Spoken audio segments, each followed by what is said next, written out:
Welcome to our ongoing class of Sheva Mitzvahs B'nei Noach, the 7 Noachide Commandments. We are currently in a series of an ongoing class. Been doing this for a while. And the text that we're using is the Encyclopedia Talmudit, the Talmudical Encyclopedia. We are currently in volume 5. We're in the middle of the very long entry, and the title is Goy, Gimel Vav Yud, Goy, which would be translated, one way to translate it is Gentile, non-Jew. And we are up to page, or column I should say, Shin Mem Hey, 345.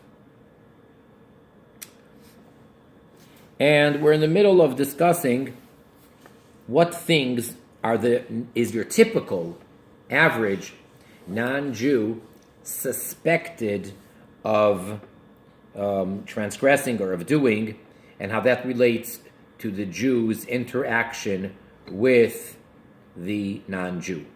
What should we be concerned that the non-Jew may be suspected or assumed to be doing? So, second paragraph on page or column Shin Mem Hey. L'shvichus domim. As far as murder is concerned, bloodshed, harbei dvarim osru chachamim. Many things the sages, the rabbis, have decreed are forbidden. Mipnei shagoyim chashudim al shvichus domim. Because the goyim are suspected of being murderous. Because there is concern that the non-Jew, it could be a murderer, therefore, as a protective precaution, the rabbis decreed many things, and that is the reason for those decrees. And we explain. Asur liYisrael liYisyachid im hagoy. It is forbidden for the Jew to be secluded with the non-Jew. They cannot be alone in a closed place.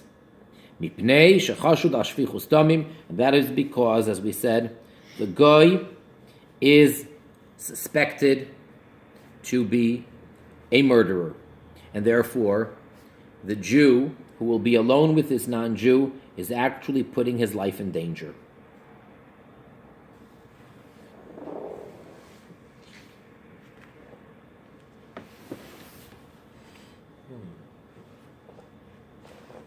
I think we're missing the volume that we need here. Yep, I noticed that it was missing.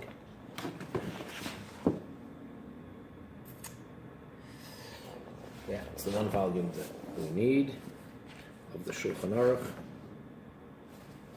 Missing. All right.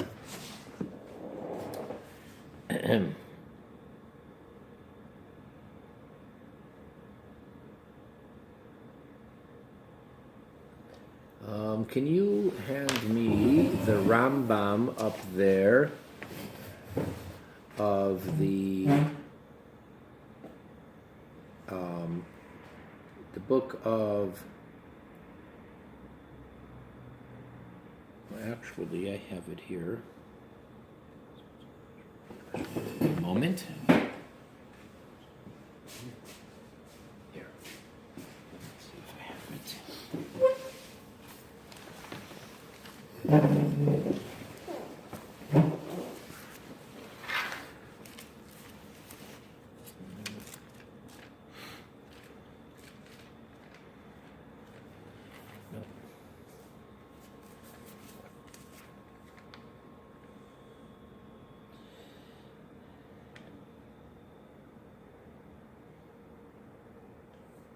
The book of Nezikin.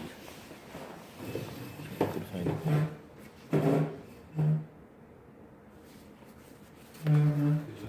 This part? Yeah, that would be, that's an option, that set. Might be easier to find it in the other set that has it clearly on the, no, the one, Next to it, yeah. Nizikin. There's a whole bunch together in each volume. The one that says Nizikin.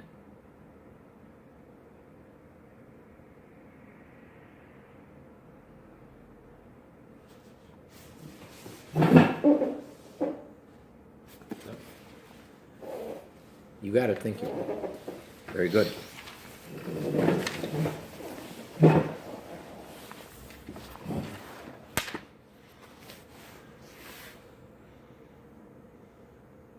Yeah, so this is exactly what it says. It's a Mishnah, and the Rambam, Maimonides, rules as such, and it's brought down in Shulchan Aruch as well. That it is forbidden for a Jew to be alone with the non-Jew because they are suspected to be murderers, as we just said. And furthermore, the Jew should not accompany him while traveling on a journey, for the same reason. What happens if they're traveling and a non-Jew happened upon the Jew in his path?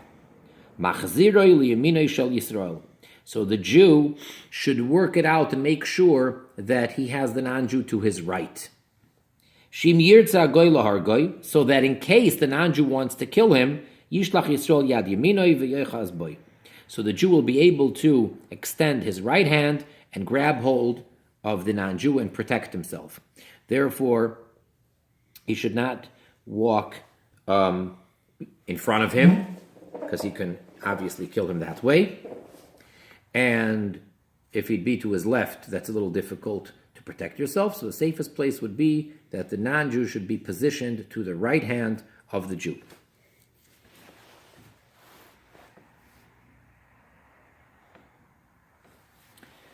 And now we're going into some detail about that, as a matter of fact.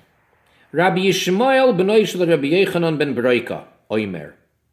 Okay, one of the Tanoim in the times of the Mishnah, Rabbi Yishmael, the son of Rabbi Yochanan, the son of Beroika, he says, Im haya goy chagur sayif, if this goy that the Jew is traveling with or meets was girded with a sword, toif loy liyaminoi kadesh teyad smoil shel goy shasayif chagur ba letzad yaminoi shel Yisrael.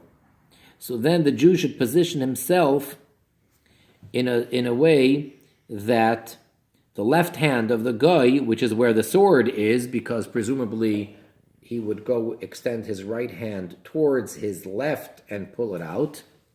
So he should position himself that should be to the right of the Jew. V'im biyad goy makel. But what happens if the non-Jew has a stick or a staff in his hand? Toiflo Yisrael ismoiloi. Sheteyad yamin shel hagoy shamakel ba smuchal Yisrael. So then the Jew should actually position himself in the other way, that the goy should be to the left of the Jew in that case, so that the hand with the stick should be closest to the Jew. So then he can better protect himself, even though it's the left-hand side of the Jew, but we want him to be able to protect himself. Shim toiflu liyaminoi, because if he would put the non-Jew to his right side, like we said until now, or like in the case of the sword, then the stick will be far away or further away from the hand of the Jew, and therefore for him to grab the stick in self-protection would be more difficult. So therefore, he's going into detail and saying it depends. If it's a sword that he has on a holster or something, so then the guy should be to the right of the Jew. But if it is a stick, so then the guy should be to the left of the Jew. And all of this is because we're concerned with the self-protection of the Jew. How about if they're going uphill? They're going upwards, or they're going up a stairwell, or up a ladder, or up an escalator in modern days. Or they're going down the hill, or down any of these things. The Jew should not be down and have the guy up. El Yisrael l'mayla v'goy l'mata, but rather the Jew should always be up and the goy down. Why? Shema yipul olav l'hamisoy, lest the goy fall or drop himself or jump downward to kill the Jew. So we always want the Jew to have the better position, and therefore he should always be on top, whether they're going up or down. And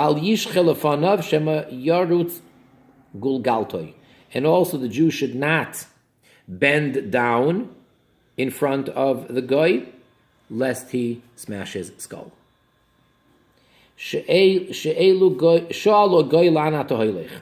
How about if a goy asks a Jew, where are you heading? Which direction are you going?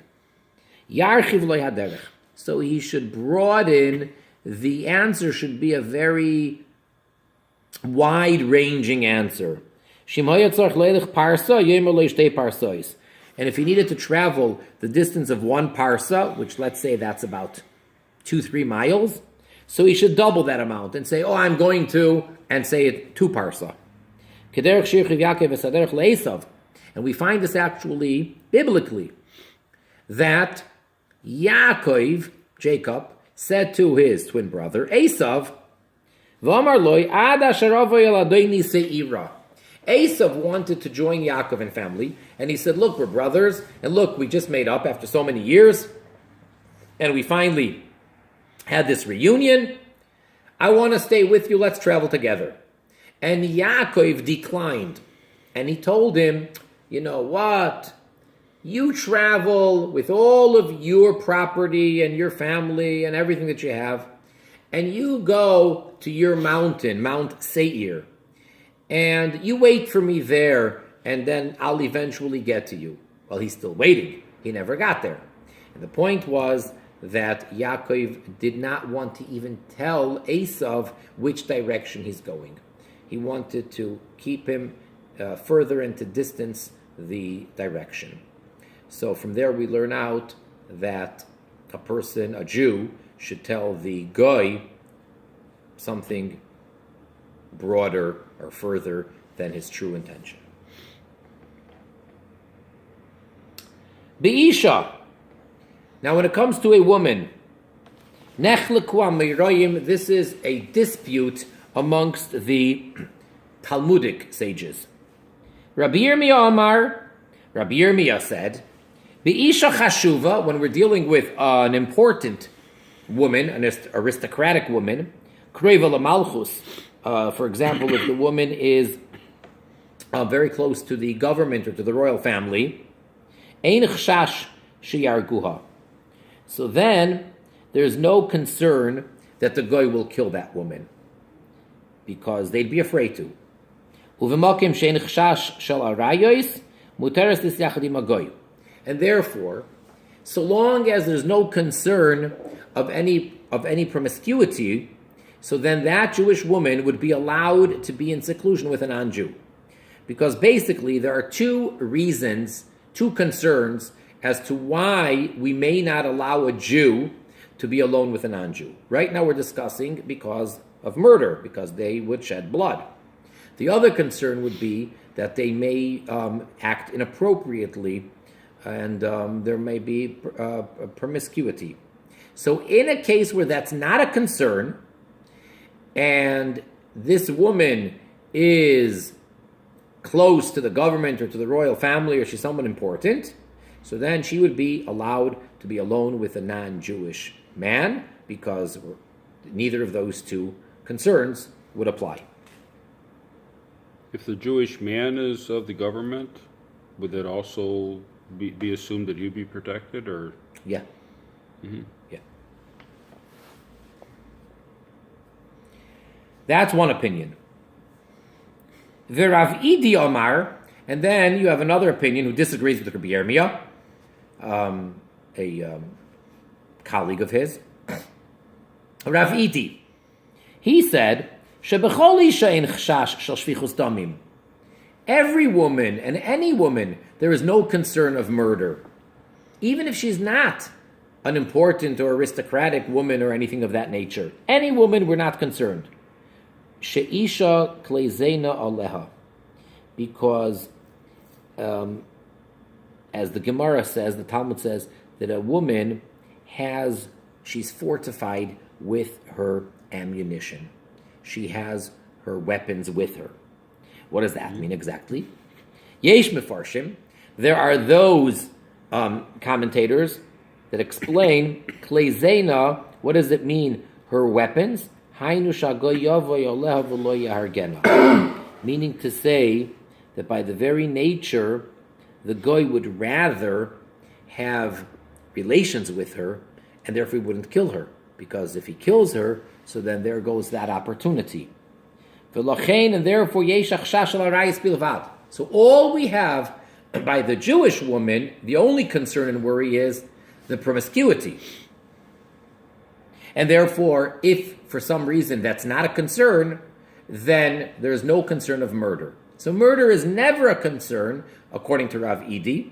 It's only the concern of inappropriate behavior.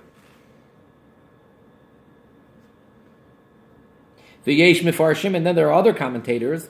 Sheina balas milchamais u'merivais ki'ish u'merachim aleha.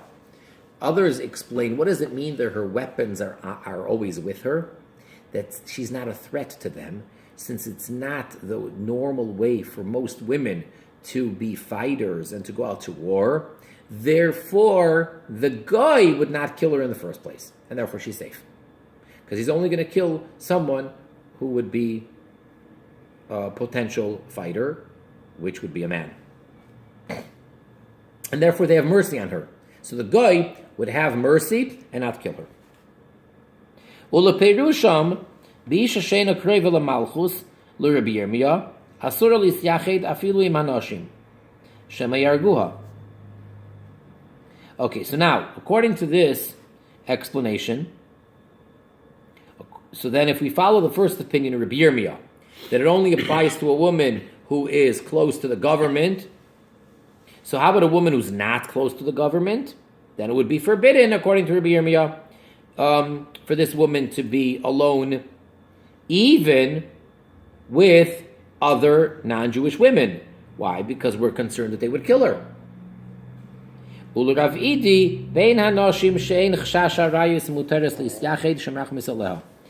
according to Rav Idi, amongst women, she would certainly be safe, and therefore this Jewish woman is allowed to be in seclusion with a non-Jewish woman, because A, there's no concern of killing her, and since it's a woman, so there's no issue over here of inappropriate relations. So that would be a practical difference according to each one of these two opinions. Yerushalmi, in the Yerushalmi Talmud, so we find a different dispute with other Talmudic sages. Reb Ami Omar, the Amoira, the sage Reb Ami said, Be'isha b'riya ubalas koyach ein chshashi arguha. A healthy, strong woman, then there's no concern that the goyim are going to try to kill her. For Reb Ami Omar, and Reb Ami said, L'oila mein be'isha chshash shvichus damim sheyichol lahat min atzma li'ischapes v'loimar nochris ani. There's probably a typo here, and it's probably a different opinion, because it can't be both Reb Ami, because we're saying there's a dispute. And according to the other opinion, which I'm assuming is Reb Asi, but I'm not sure, that a woman, even if she's not very strong, according to the second opinion, there's never a concern for the woman to get killed, and therefore she's always allowed to be alone with a goy, because she can always hide herself, meaning it's very easy for a woman to disguise herself as a non-Jew. A Jewish man cannot disguise himself as a non-Jew. It's much more difficult because, well, for one, he has bris milah has a circumcision, and we're assuming that the non-Jews are not circumcised. So it's much more difficult for a Jewish man to disguise himself as a non-Jew, whereas a woman, she can easily disguise herself as a non-Jew to save her life.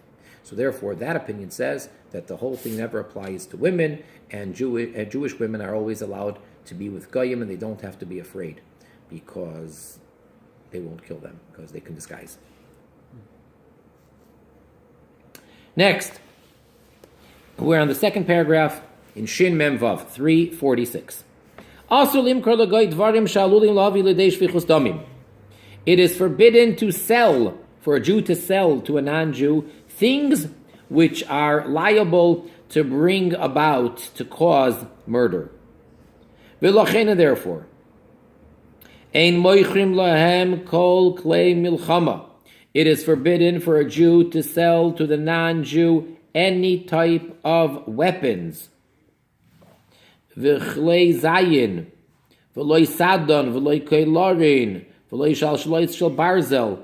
weapons, no arms, no ammunition, no metal chains. And you can't even sell them the material, the iron which from that they make the weapons. And likewise, not allowed to sharpen for them their weapons. Can't sharpen their sword or their knives. And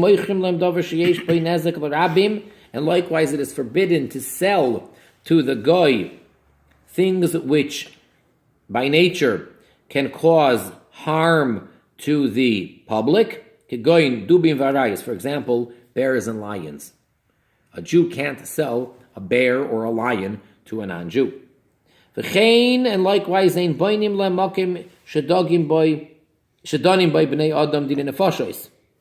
and also, a Jew cannot build for them a place where they judge people capital judgment. And also they cannot, a Jew cannot make for the non-Jews the platform or the place where they push off the person that they decided is to be put to death. Or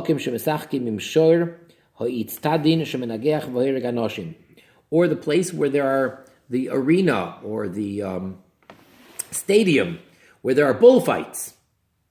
So over there too, a Jew cannot build that for the non-Jews because those bulls actually gore and kill people. So it's dangerous.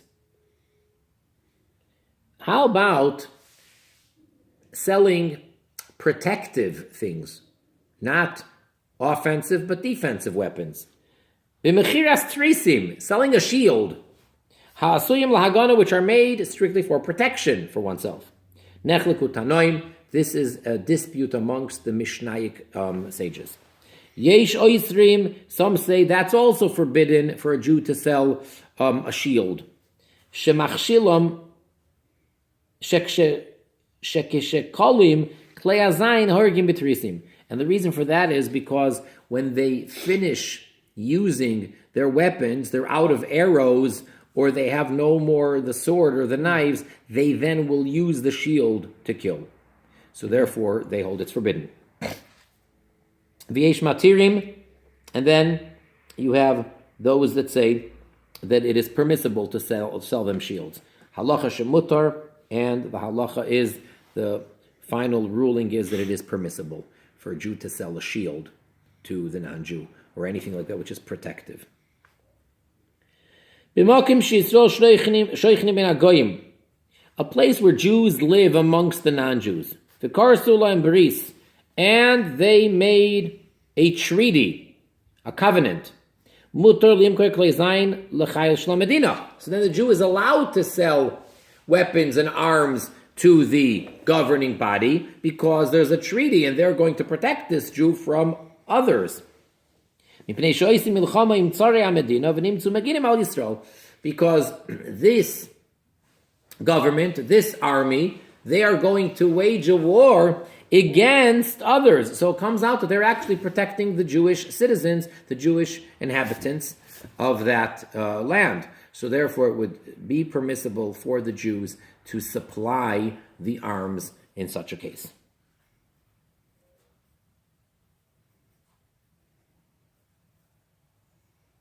Next, Asur limkar talis mitzuyetzes lagoy. It is forbidden for a Jew to sell a garment which has the religious fringes on it called tzitzis. So a talis, which is the garment, which traditionally is worn by the Jew. We have the talis gadol, the large one that we envelop ourselves in, that we generally wear for prayer in the morning. And then you have the talis katan, which the Jewish men and boys wear all day under their shirt or under the top garment. And that four-cornered garment has certain strings, fringes, threads tied to each corner. So if a Jew wants to sell a garment that has those strings known as tzitzis, he must first remove the tzitzis. He has to untie it and take off the tzitzis before he sells it to the goy. Not because there's actual sanctity and holiness. Don't make that mistake and say, oh, well, I know why. It's not because there is kedusha, because there's sanctity to these fringes. But rather we are concerned that lest this goy, this non-Jew, wear this garment, the Yislavim Yisrael, and a Jew will accompany him, the Yidmeshu Yisrael, and the Jew will make a mistake and think that this guy must be Jewish. Who else wears tzitzis? The Yahargenu, and then he will kill him. So because we want to protect the Jew, therefore it is forbidden for any Jew to supply proper talis with tzitzis for the non-Jew. And some say a different reason. Mishum zoina, that it's because of a harlot, meaning hainu. This means to say, Shema yesh la goy zoina Yisraelis. Maybe this guy has a harlot that's Jewish, v'tizbar she Yisraelu, and seeing him with talis and tzitzis, she will mistakenly think that he is Jewish. V'savar alois ischatin bohem, and she will transgress the prohibition of marrying a non-Jew. Oy shema yitin talis lezoina goya v'itoymer Yisrael nasnali v'yavoyu lachashtoi. Or another interpretation would be, maybe this guy who has a proper talis will give it to a non-Jewish harlot, and she will say that a Jew gave it to her, because where else did she get it from? And then that will cause inappropriate suspicion of the Jew. People will be suspicious of the Jew that he gave it to her, and that's not so. It was given to her by a guy.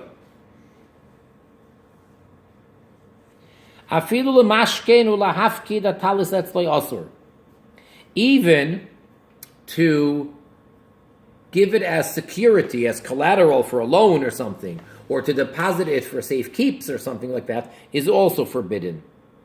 Unless it's temporary.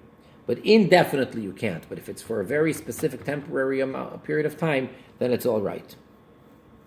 L'goy tagar, how about to a traveling businessman, a salesman?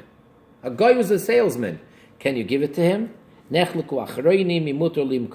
So there's an argument between the later codifiers as to whether it's permitted for a Jew to sell it to this non-Jewish salesman. Some say that it is forbidden, and some say that it is permitted. And we follow the ruling that it is forbidden. The Alter Rebbe, the first Chabad Rebbe, Reb Shneir Zalman, he rules that it is forbidden for a Jew to sell it even to a traveling businessman who would presumably just sell the merchandise to Jews. Still not allowed because we're concerned maybe he won't, and he might do any of the above things. Page Shin Mem Zayin, column Shin Mem Zayin, 347. Harug, a corpse, or someone who was murdered. Shenimtza samuch la'ir sheyesh b'goyim, who was found near a city that has goyim, the yesh garsim, or according to a different version, sheruba goyim, that most of the city is goyim. Not that it has some goyim, but it has to be the majority of the inhabitants of that city are goyim. Eina mevia egla arufa, then they do not bring the egla arufa. Egla arufa, briefly, is a mitzvah in a very specific case. If in the land of Israel there was found someone who was murdered and it's in between cities, it's off the highway, on the road, somewhere, and it is not known who killed him and what the story is. So, the mitzvah is that the Supreme Court, known as the Sanhedrin, has to go there. And they are to measure from the body to the nearest city. And then the local court, the Sanhedrin of that city, which every Jewish city in Eretz Yisrael is supposed to have a court of 23 members. So they then need to bring a calf, and they bring it to that place, and they then are to decapitate the calf. Not to slaughter it, but they decapitate it. And then they make the proclamation and the declaration that they did not know of this person, how he got there and who killed him, and they did not see him, and they take no responsibility for it, basically, because they are the nearest city, so they would be responsible, and therefore this is how the form of atonement. That's the Egla Arufa. Now, if it's a city of Goyim, either there are Goyim there, or according to the other version, most of the people there are Goyim, then there's no Egla Arufa. Then there's no such thing. It's not done. Because the assumption is it was Goyim that killed him. If it's in Eretz Yisrael, and it's Jews all over, and the nearest city is a Jewish city, so then the assumption is that a Jew killed him. And for that, the Sanhedrin needs to somehow take responsibility. Huh? Yeah. Okay. V'nemar, and the verse says, Ki motzei, that if it will be found, prat lemotzui, to exclude one that's not found, but one that is normally there. V'zeh motzui shegoy yargu, and this is normal that a guy should kill him. So therefore, it doesn't fall into the category of this particular mitzvah where it says ki motzei, that if it happens to be an unusual situation of someone found murdered. But if they're mostly goyim, so then that's not considered an unusual situation. Goya loy siyaled bas Yisrael. A non-Jewish woman should not be the midwife to help deliver a child of a Jewish woman. Because she is suspected of being murderous.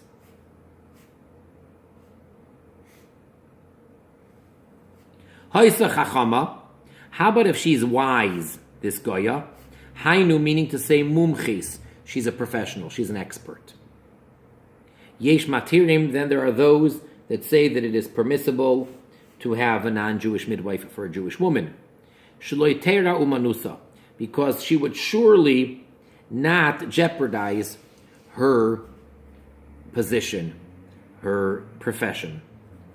The yesh oisrim, and then yet there are those that say no, it's still not acceptable and it is forbidden. Because she can always say that it was a miscarriage. She would always be able to get away with that, and that would not, she wouldn't necessarily be caught as a murderer. Or alternatively,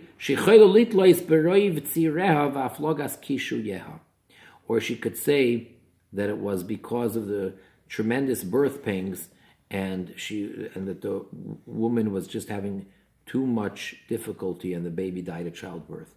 So either way, either she can claim miscarriage, stillborn, or whatever it is, and she can get away with that argument. So therefore, some say that she would not be afraid of losing her reputation or her license or her profession, and therefore would still be usher.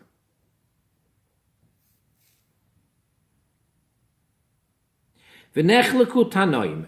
Now, the Mishnaic sages have a dispute. How about if there are other people there supervising this non-Jewish midwife, watching her? So then, can she be trusted and can she deliver and be a midwife? Rabbi Meir Oiser, the Tana Rabbi Meir forbids this.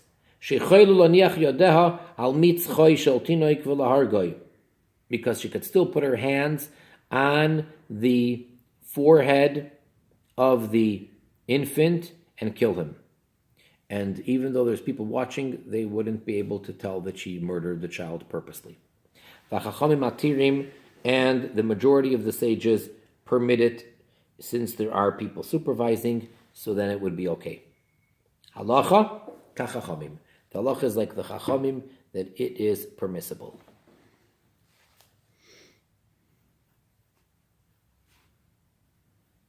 Now, on that note, that we say that the Chachamim say it's permissible if others are supervising, v'nistapku rishonim. So there are the early commentators on the Talmud that have a doubt over here. What's their question? Im davka, is this specifically kshacheres and bekiyos, when the other people they're observing, the other women they're supervising, that they themselves are professionals and they know childbirth, or even if they are not knowledgeable in delivery, she would still be afraid of them because there are people watching, and therefore she would not dare kill the child.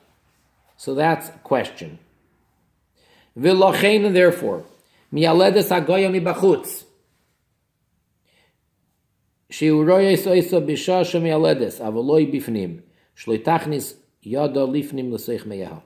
therefore, the midwife can be helping with the delivery from outside the womb.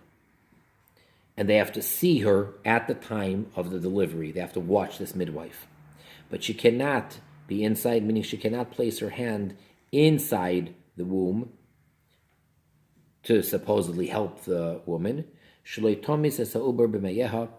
that she should not kill the child inside the mother.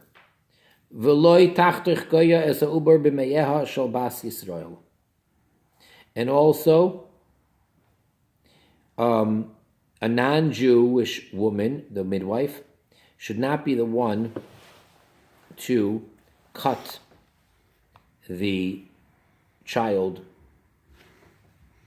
while inside the mother. Meaning, when the woman is having difficulty giving birth, she's in such a manner, it's such a difficult childbirth that her life is in danger. And in that case, halachically, since the child has not yet emerged and the woman's life is in danger because of this child, so it is permissible to terminate the situation so that she doesn't have to be in danger. And therefore, in a case of a goya, we're afraid maybe she'll kill the woman because the woman's life is in danger, and she can always get away with saying that it was the child who killed her, the difficulty of labor, birth. And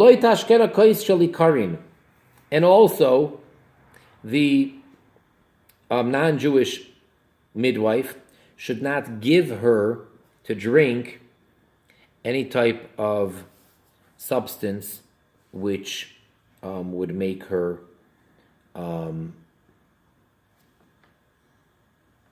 terminate the fetus. And likewise, a non-Jewish woman should not be a wet nurse for a Jewish child. Because again, we're concerned that she would be a murderer and she might just kill the infant. Vavkan, and also in this case, nechlaku tanoim, there's a dispute between the Mishnaic sages. Kishacherim oim dimal gaba. What happens if there's other people watching? There are supervising women while she's nursing.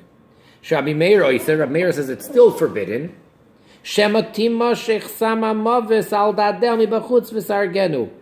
Lest she smear some poison on the outside of her breasts, and that way the infant nursing will die. And they didn't see this. What they observed was a regular attempt at nursing the child. So therefore she can get away with killing the child that way. But again, the majority of the rabbis allow a non-Jewish woman to nurse a Jewish child as long as there are people supervising. Halacha kachachamim, and again, the halacha is like the chachamim. That is what we, that is the ruling that we follow. The davkan, this is specifically kshemenika beveis haYisrael, only if she is nursing in the home of the Jew. Mutar kishoim dimal gaba. Then it's permissible if there are people watching. Havel beveisa, but if it's in the non-Jewish nurse's home, afilu dimal gaba, even if there are people that are supervising, it is still forbidden. The yesh mitzadadim loymar shafilu beveisa mutar kishoim dimal gaba. And then there are others who say that actually, even in her own home, in the non-Jewish woman's home, as long as there are people supervising, it's permissible. What about if there are people coming and going, in and out? They're not there the entire time. But as she's nursing, there are people that come in and go out. That is considered like someone is actually right over her and supervising the whole time. But that would not apply at nighttime when she's lying in bed. That we do not rely on people coming and going. Only if it's during the day hours or early evening or something where she's just sitting there nursing.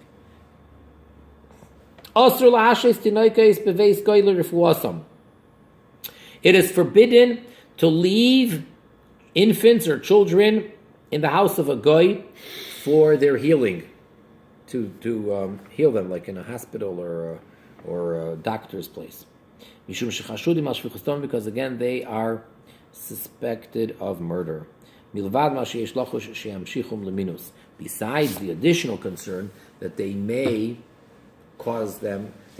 draw them to heresy.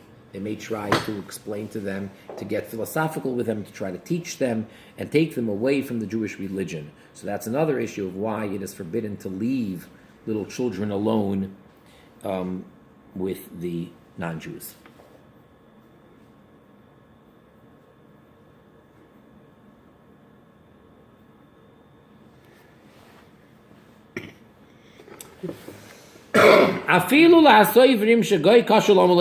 Now, some say that a guy is allowed, technically, to circumcise the Jew. Okay, it's a dispute, and we say that a guy cannot. It's not a kosher bris milah.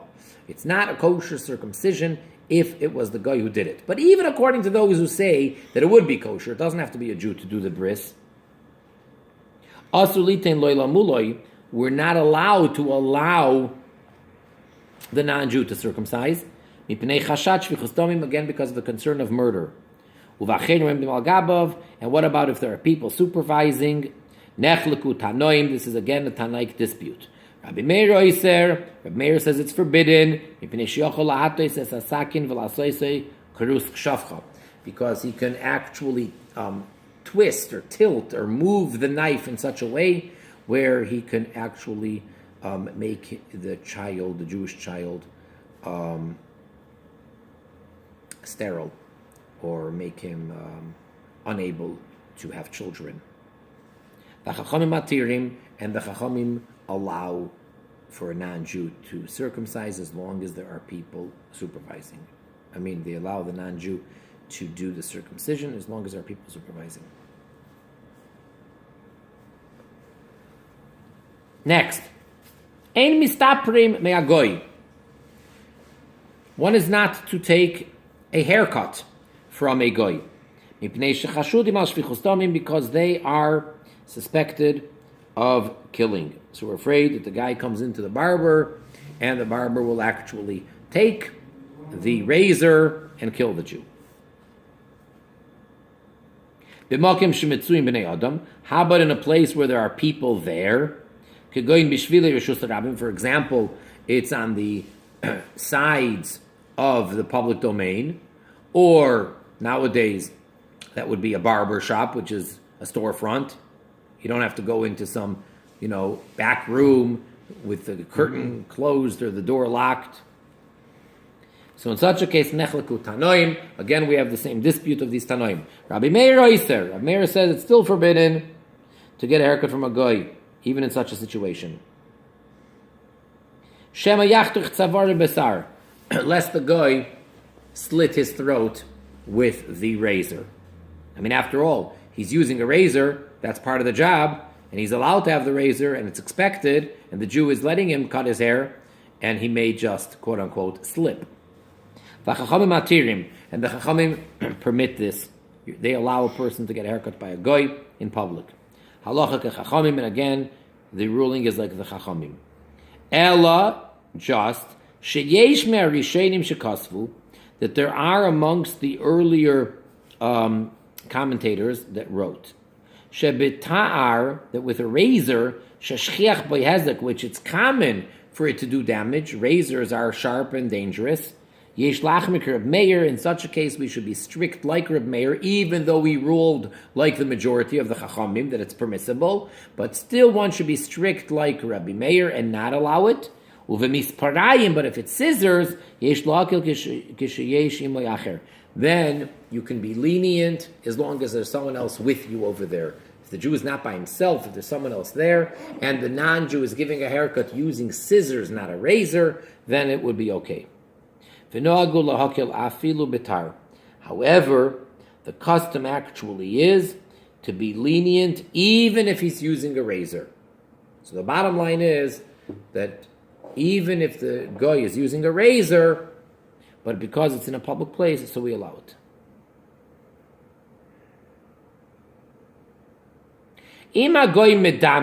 If this guy imagines, doesn't have to be true, but if the guy thinks that this Jew is an important person, that's the impression he's under, and he's afraid to kill him. For example, the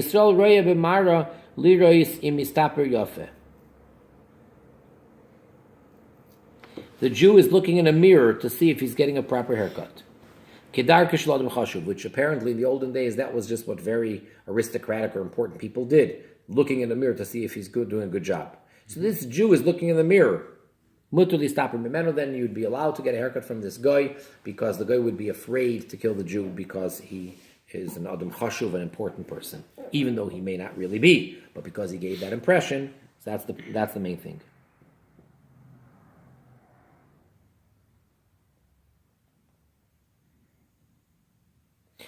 Kol maka v'choili, any type of a injury or a sickness, sheyesh b'hem sakana, that has a danger, a life-threatening danger, ein misrapi min hagoyim, so then the Jew is not allowed to be healed by the non-Jews. Shechashudim al shvichus dami, because again, they are suspected of murder.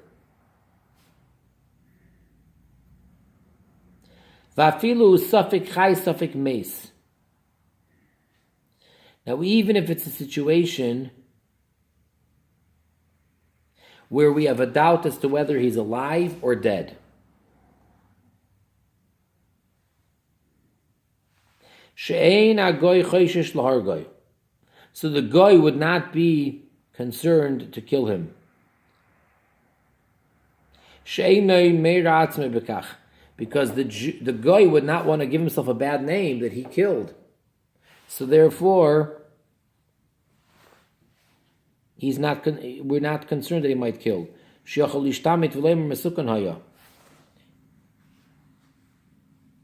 Where he can get away with saying, oh, he was in great danger.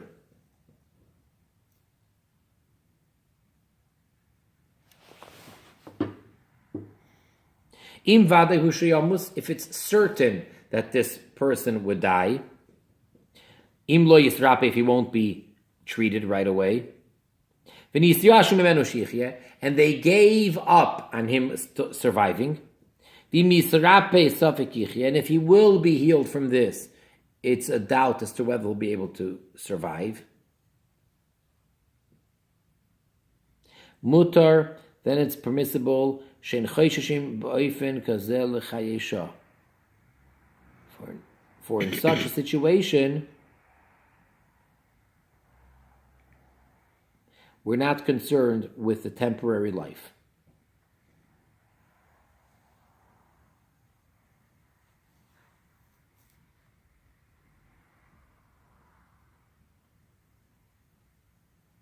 B'choyle shein bo sakana.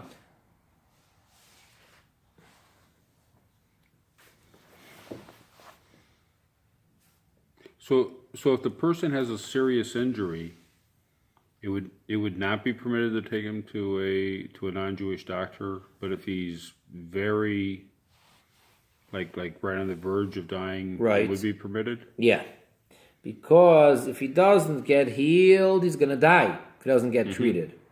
So therefore, what are you afraid? That this doctor or whoever it is might kill him an hour or so before he was going to die? So this is a case where there's no other choice. Yeah. Yeah. So then it would be permissible. Mm-hmm.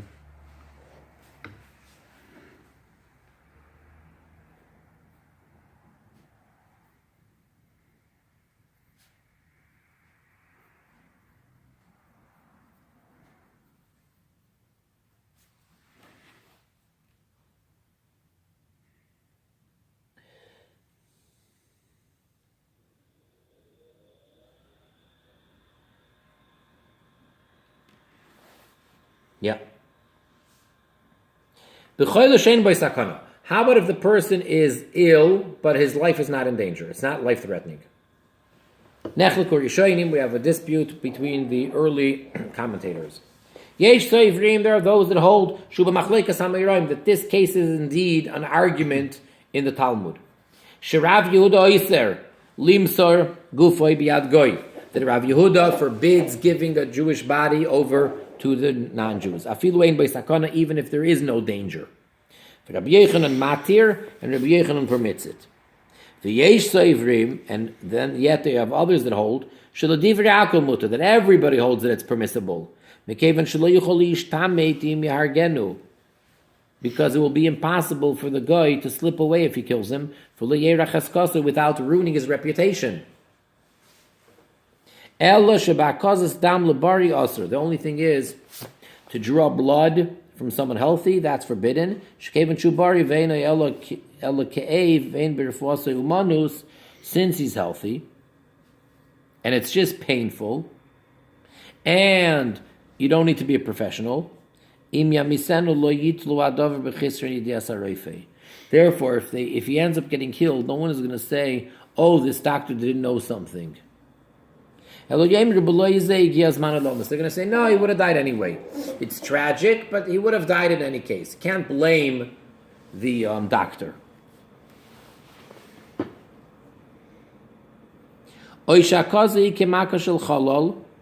Or drawing blood is considered like an internal illness, and that is a dangerous situation.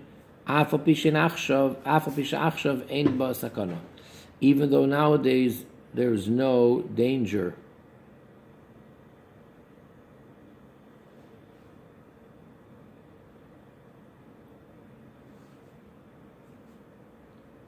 And as far as what is the halacha, what is the ruling, there's also a dispute.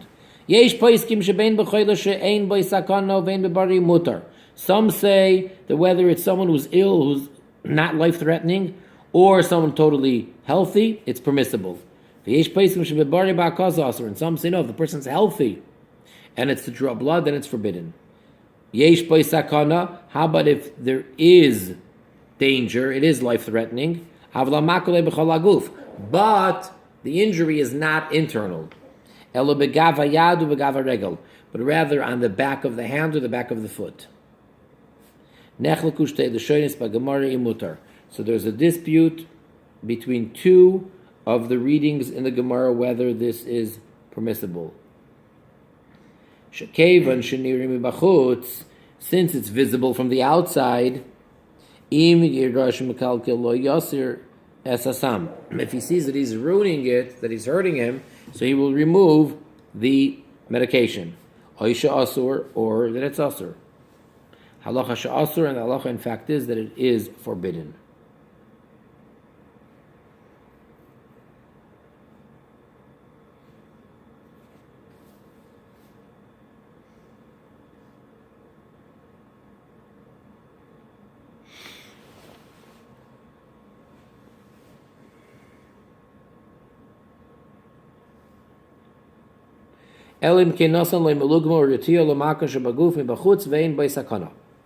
Unless he gave him some type of a band-aid, of a bandage for his injury, external, and then there's no danger. If this guy was professional and he's known, he has a reputation that he's a doctor, mutter, then it's permissible. And likewise, if there is supervision by the government of some sort, so then it would also be permissible if the government is watching the situation.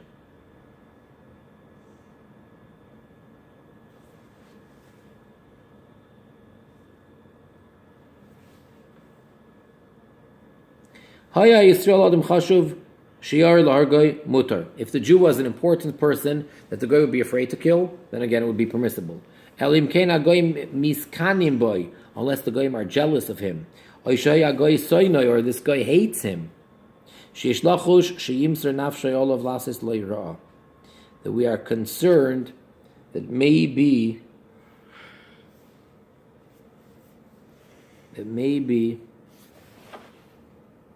he will be willing to give up his life just in order to do bad to this Jew.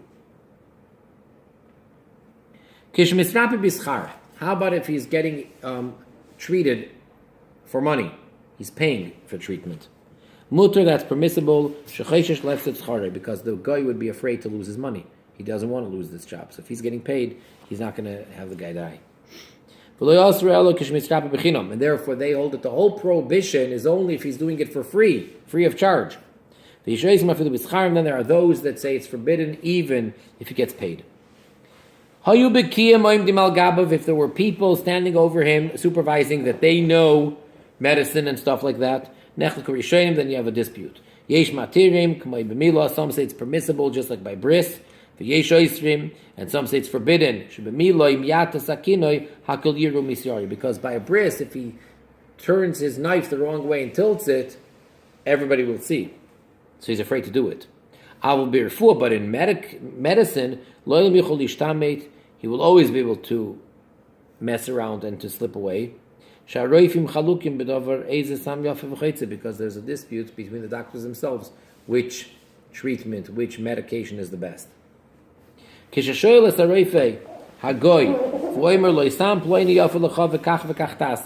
When the Jew asks the non-Jewish doctor and he tells him such and such medicine is good for you and so you should do, mutar, that's permissible if you don't take the actual medicine from him. And the reason why we trust the guy here is because he thinks just as he's asking him, so too you'll ask others. He does not want to ruin his reputation. If he tells him, oh, take this thing which has a skeleton and crossbones on it, that's really the good stuff. He doesn't want to do that because then word could get out that that's what he prescribed and he's going to ruin his reputation. There are amongst the Rishonim that wrote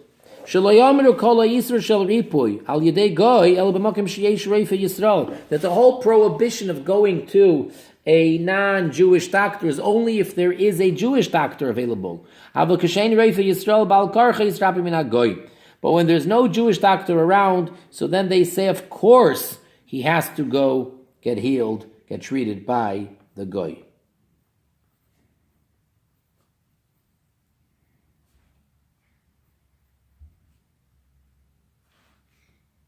Hachshad sheyesh ala goyim b'shvichus damim, yesh shegoyim kula. Now this concern or suspicion that we have that the goyim are murderous actually has a side to it which is lenient, and that is ein hagoy yoser lo hitzi b'shabbos mibayis l'chotzer el b'mokim sheshnei Yisraelim darim sham. There's a concept on Shabbos that if you have Jewish people, different Jewish homes in the same courtyard, or practically speaking today, an apartment building, so it would be forbidden for the Jew to carry in the common area, unless he makes a certain type of an Eruv called an Eruv Chatzeros. Okay, now, if you have a guy who lives there, he does not make it forbidden for the Jew to carry from his house to the courtyard or to the hallway or whatever. Only if two Jews live there does one Jew make it forbidden for the other. But not in a place where only one Jew lives there. The reason for that is because when the Chachamim, when the sages made these decrees, they didn't make a decree if there's one Jew living with one guy, because that's so uncommon. Because a Jew would be afraid to live alone in a courtyard, to be one home of a Jew, when the other house or houses are all non-Jews. He'd be afraid to do that. Because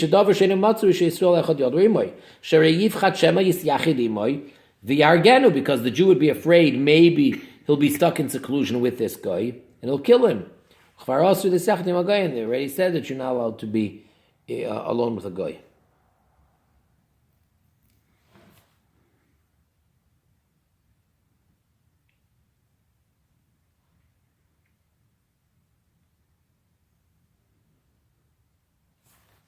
All right. La'arayos. Now we have a new thing. Until now we were discussing the concern of murder, that the goyim are suspected of murder.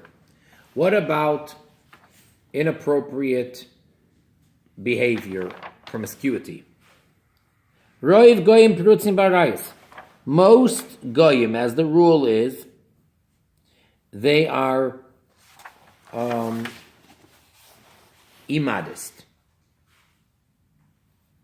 V'lochein, and therefore, hashivuya, a woman that was taken captive, bein hagoyim, amongst the non-Jews, nechsheves ki be'ula v'asur lechehuna, she is automatically considered to be a woman that the goyim had relations with her, and therefore she would be forbidden to live with, to be with, to marry a kohen, even if her current husband is a kohen, and she was captured.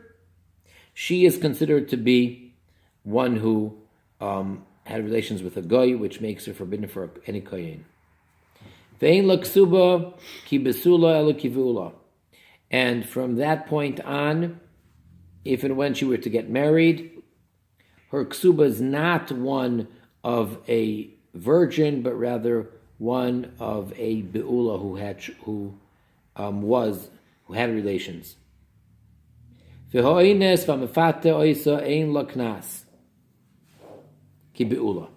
And if someone rapes or seduces her, she does not get the payment that the Torah speaks about, because that's only for a besula, a virgin. But rather she's like a beula. Rabbi Yehuda disagrees, and he says that no, a woman was taken into captivity, remains in her state of sanctity, and she's not considered to be a woman who had relations with a non-Jew.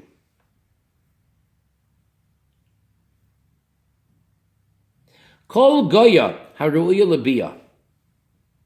Any and every non-Jewish woman or girl which is fit for having relations, and that would be from age 3 and up, from her 3rd birthday. So every one of them is considered to be like a be'ula. So from age 3 and on, the non-Jewish girls are assumed that they had relations.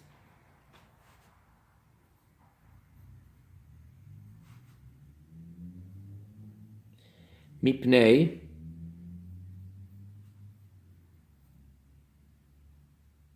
Elefi shebecheskas hefkerhein, because they are assumed that they behave in a way of total freedom. V'nivelas ben achriusan, and therefore they have relations when they are not married to anyone else.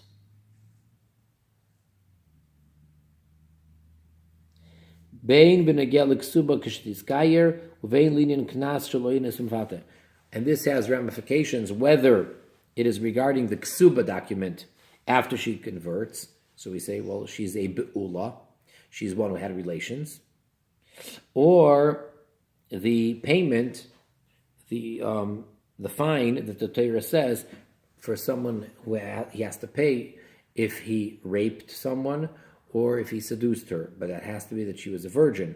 And in this case, this girl who was ever taken into captivity by the Goyim is assumed to be that she had relations.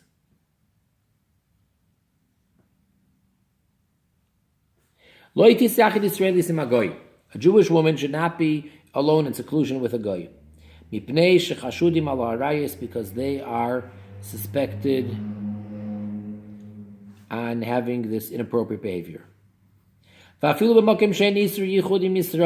Even if it's a situation where there's no prohibition for the woman to be alone in a seclusion with a man. Going, for example, there are many people and their wives are all with them. But with Goyim, even though their wives are there, it's still asur. Because we have a rule. By Goyim, we don't say that his wife watches him. By a Jew, his wife is there, he ain't going to do anything. But by a Goy, we don't say that. Because she herself is not so particular about it because of their lifestyle. So she is not going to be particular if he has relations with someone else. Because she also does the same. This married non-Jewish woman also commits adultery and she's not embarrassed. Some Rishonim, some early commentators, they hold that if it's an ugly woman, then it's an argument of the Amoraim of the Talmudic sages. According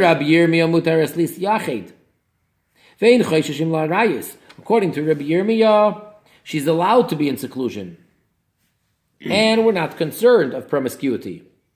According to Rav Idi, it's forbidden. That in all cases, for every type of a woman, we are concerned. And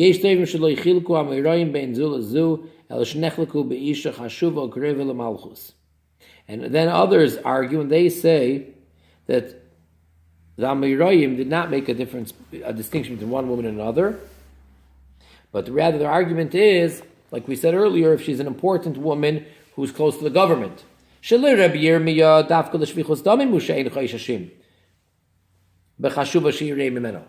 to Rabbi Yirmiyah, it's only murder that we're not concerned with. We're not afraid they're going to murder her because she's close to the government. But for promiscuity, we are indeed concerned. According to the second opinion of Rav Idi, who said that there's no problem at all, so according to him, there's no problem of murder, there's also no problem of promiscuity. And some say that the argument is a strong, healthy woman. According to the Rabbi Yirmiyah, even though there's no concern that they're going to rape her, but there is a concern that maybe she will be convinced and she will be seduced and she'll give in. Therefore, it's forbidden to be alone, to have seclusion. And according to Rav Idi, the whole concern is only of rape. And since she's strong, then there's no concern of rape, and should be allowed to be in seclusion.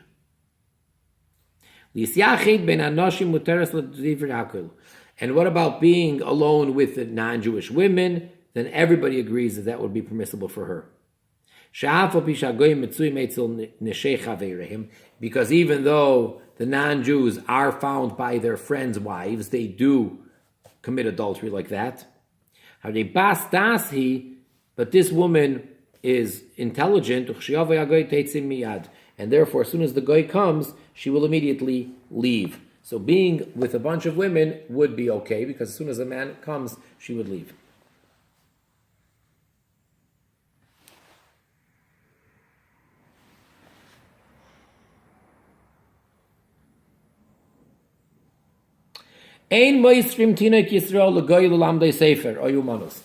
You don't give a Jewish child over to a non-Jew to teach him either book information, to teach him studies, or to teach him a trade.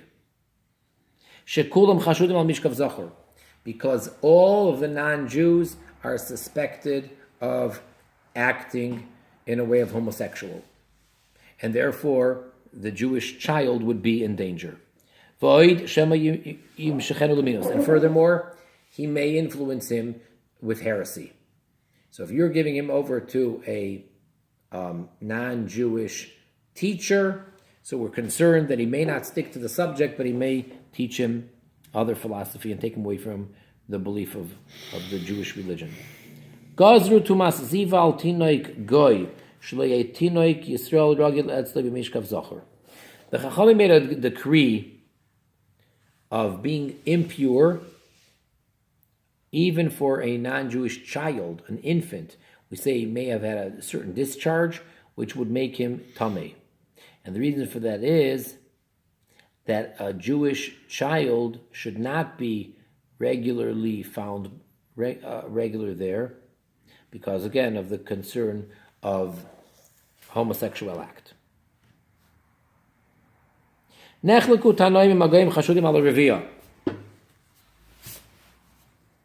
an argument, a dispute between the Talmud, the Mishnaic sages, whether the goyim are suspected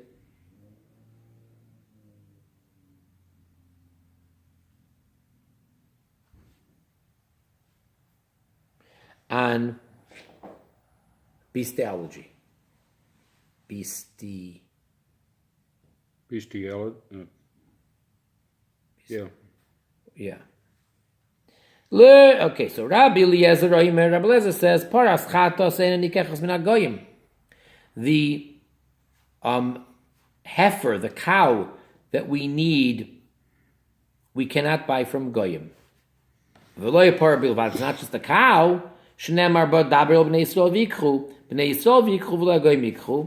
Because there we have a verse that says, speak unto the children of Israel and let them take, they should acquire, meaning the Jewish people should take and not from the goyim. But rather, he holds that all sacrifices, any animal from the non-Jews is invalid as a sacrifice, because we are concerned that maybe they had relations with them, and that would make the animal invalid. However, the majority of the sages disagree with Rabbi Eliezer, and they say it's fine. And it's not only when it comes to the cow that we need for the mitzvah of the paraduma, that the goy would not want to ruin it. He won't want to have relations because it's so expensive and it's so precious, so he doesn't want to make it invalid. But rather, even all the karbanis, we are not concerned that the goyim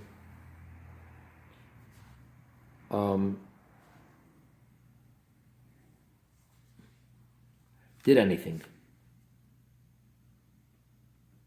Shnemar kol tzoyin keder yikbetzu lach v'gemer yalu al ratzoyin mizbechi. Because we have a verse that states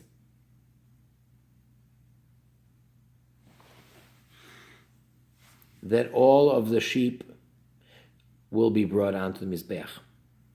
Halacha kechachamim, and halacha in fact is like the chachamim, that they're all kosher and fine for the Mizbeach, with these exceptions that we mentioned. What exceptions? No, the Chachamim say that it is fine. Mm-hmm. Not just the cow, but any animal. Mm-hmm.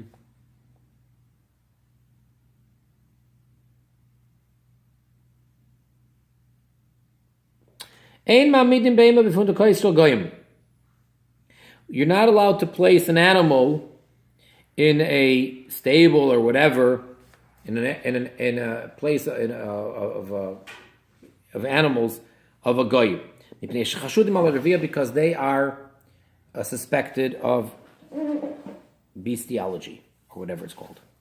And that's a prohibition. Goyim are not allowed to do that. It's against the Sheva Mitzvahs Bnei Noach. So what comes out is that the Jew actually is transgressing. And here we see that there is a concept of lifnei iver. What's the transgressor? So the verse says, do not put a stumbling block in front of a blind man. So we know that a Jew cannot cause another Jew to sin. Here we find that a Jew cannot cause a ben noach to sin.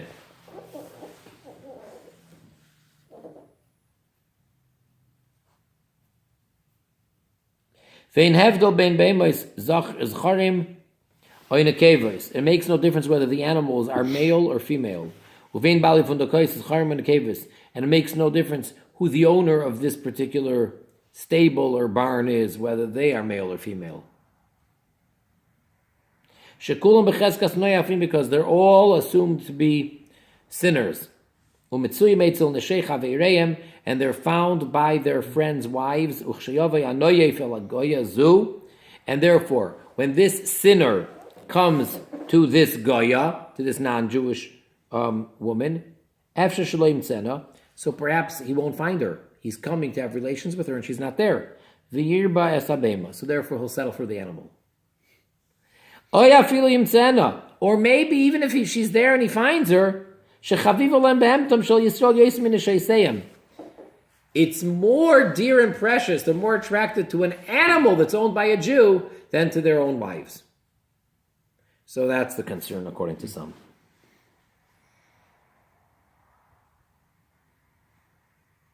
And likewise, you don't give an animal to a non-Jewish shepherd. We don't say that the shepherd would be afraid to lose his pay. Because since he's the shepherd, he thinks that no one will ever find out. And there's a dispute between the Talmudic sages. Rav Omar Shehaisur Shel Mesiras Beimo Lefundakoiseim V'Loroye Nemar Af Lodas Chachomim. Rav says that this prohibition of giving your animal to the goyim or to a non-Jewish shepherd is even according to the Chachomim. They're not concerned that the animals that were acquired from the goyim for a sacrifice in the Beis HaMikdash were tampered with, were sinned with. Even they would agree in this case, though, according to Rav. It's only his own animal that he's not that we don't assume or suspect that he had relations. Because if it's a female animal, so he's concerned he doesn't want her to become barren or to become unable to have any babies because of this. And on the male, he's concerned because he doesn't want his flesh to become weaker. But if it's other people's animals, then he is suspected of having relations. That's how Rav learns. So even according to those that say that you're allowed to get the animal from the guy for the carbon, that's because you're buying his own animal. But you can't give him an animal. Or Ravina Omar, and the other opinion, Ravina said, mitam acher, for a different reason. And even the Chachamim would admit to this prohibition. And that is,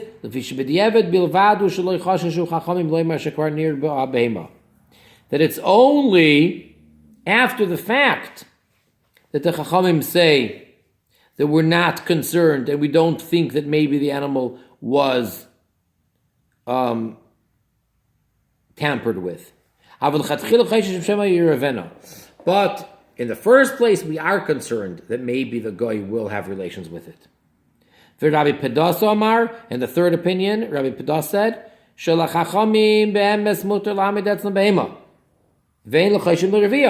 that indeed, according to the Chachamim that say that you're allowed to buy an animal from an Anju for a sacrifice, they would hold over here that you are permitted to give an animal to the non-Jew, to be the shepherd or whatever. And it's only Rabbi Eliezer, says Rav Pedas, only according to him is there the prohibition. So what's the verdict? What is the ruling? So there's a dispute between the earlier commentators. Some say it's forbidden, like Rav said. And some say halacha is like Rabbi Pedas.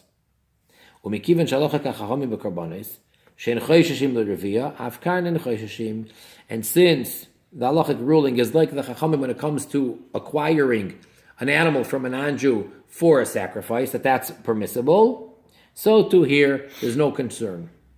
Because then you have the early commentators that they make the following distinction. They say it makes a difference whether in the location where you are those goyim suspected of having relations with animal, or are they just stam plain goyim? Shasham Gazru, because there they made a decree, to situations where they're known, where they're not suspected. But on the contrary, there are certain places where they will actually punish people for doing such things. Shasham Mutter, so in those places it's permissible to give your animal to the guy. And therefore, nowadays, when the average guy is not suspected of having relations with animals, therefore today would be totally permissible to give your animal to the guy for whatever purpose. And all of these things that we're saying over here was only for the days back then in Talmudic times, in Mishnaic times, because you had many people from amongst the nations that were idolaters.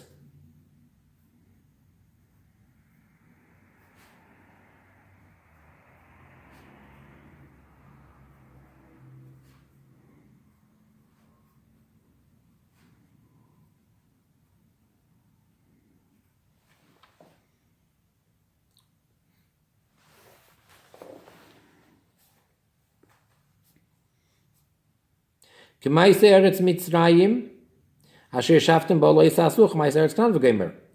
as the verse says, that do not do like the deeds of the land of Egypt where you came from, nor like the land of Canaan where you're going to, because they were the most corrupt at that time. But what about all the other nations, not Mitzrayim or Canaan, where they are fenced in, they do watch themselves, and they are clean from these disgusting things. Then there's no doubt that there's no concern whatsoever, and there's no room for any worry. Okay. Legezel. Next thing. Now we're saying, what about the goyim? Are they suspected of robbery, stealing? Stam goyim gazlonik arkoisem. Your average guy is considered one who steals real estate property. He'll steal land. Bein mi Yisrael uvein mi goyim, and he's not too particular. He'll steal it whether it's from a Jew or whether it's from the goyim. Shagoyim goyizlim sodes zeh mizeh, because it is common practice that goyim steal fields one from the other. Ulefichach, and therefore loiktzeit Yisrael misadeh shel goy. Therefore, a Jew should not harvest or pick anything from the field of a goy. Afilu birshusa, even with the guy's permission, because maybe it's stealing. Maybe it's not even his. He stole it. Hadas lemitzvah. How about if you need to take the myrtle for sukkis, for the mitzvah to attach it to the lulav, the hadassim? V'chein kol arba asaminim, for that matter, all of the 4 species. The lulav, esrog, or the aravis. Shekarkain and igzelas. Because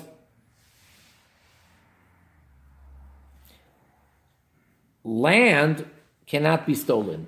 So who's stealing it? It's the one who actually picks it, the one who's harvesting it. That's why you can't say, well, I'm not stealing. This guy stole, that's his problem. But now I'm legally getting it. He gave me permission. No, because technically he didn't steal when he took over that property. Mm-hmm. It's only once the person picks the fruit or whatever he's taking that that's the stealing. And then the actual codifiers write that these things that we just said were only said for the olden days, where the goyim were assumed to be those that steal fields and land. But nowadays, the goyim are not assumed to be thieves. And therefore you don't have to be concerned that maybe.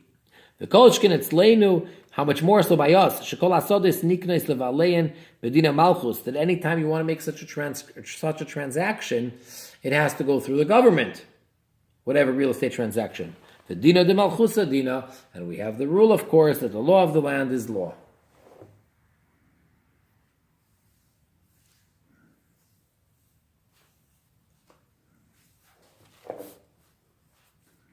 A Jew who sells an item to a fellow Jew, his friend. And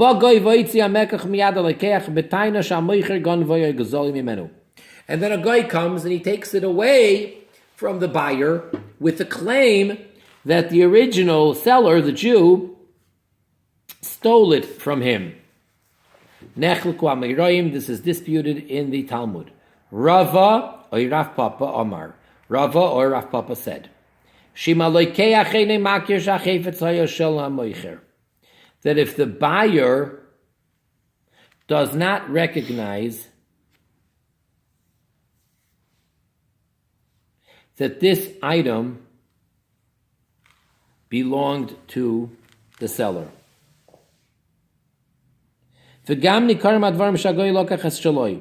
it's also clearly obvious that the guy is taking what's his. For example, he took the donkey and he put on it the saddle. So in that case, the seller is obligated to reimburse the buyer. And then to go have judgment with the guy and to take it away from the guy. Because as a rule, we say the goyim do obey the verdict. Whatever the ruling of the court will be, the goyim will follow. Or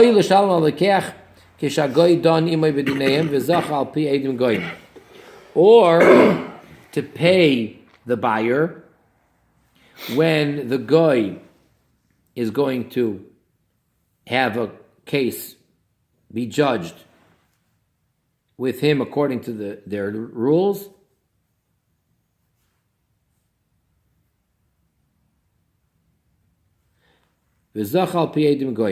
And therefore he merited based on non-Jewish witnesses. But what happens if the buyer, he recognizes that no, this is indeed the one who sold it to me, it belongs to that Jew. Or the guy took the donkey with the saddle, not that he saddled it. So then it's not clear that it's the guy's. So then the seller has no responsibility towards the buyer. Because the assumption is a guy is one who was forceful and he took it by force. And a different sage in the Talmud said, even if he does not recognize that it's the Jew who sold it to him. And even if it's a case where the guy did put on the saddle. Still in all, the Jew who sold it is not responsible to reimburse him. Shi'adua shestam goy hu anas, because it's known that a goy is one who, stam goy is one who's going to be taken by force. Shnemar shapiem diber shav v'yiminam yimin shakir. That their mouths spoke falsely, and their right hand is a right of falseness. Halacha ka meimar, and the halacha is indeed like a meimar. Halakoyne min agoyo yemoicher logoy benegelo din shel bar metzra oidain bar metzra beakum. Mitam ze shestam goyim gazlonik akoyseim ein lem chazaka shol shonim v'nachilasam raya im lo yeviu shtar. For this reason, that stam goyim are ones who take without permission. They take land.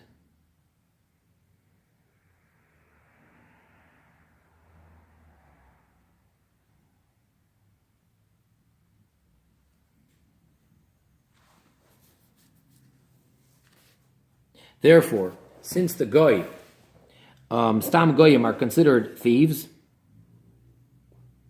they don't have the rule the Jews do, that after 3 years of living or owning, showing ownership on a field or in a home, it is assumed that it's theirs and they don't have to have any document or any proof of purchase. It doesn't work like that. The fact that they ate in that field or they, had that field is no proof, and they have to have a document as long as they want to prove that it's theirs. So we're going to stop at this point. We're leaving off at the bottom of Shin Nun Gimel 353.